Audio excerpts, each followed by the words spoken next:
shotgun. Ganja, ganja, Buddha, Buddha. Good news Kabalen!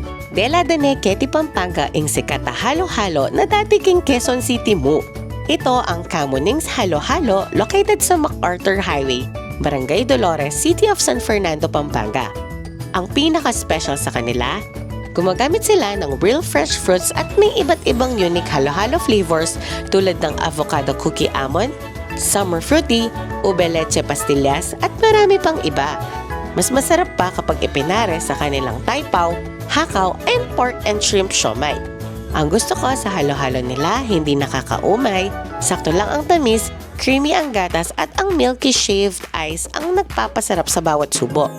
Karamihan sa mga ingredients sila ay homemade at hindi sila gumagamit ng table sugar.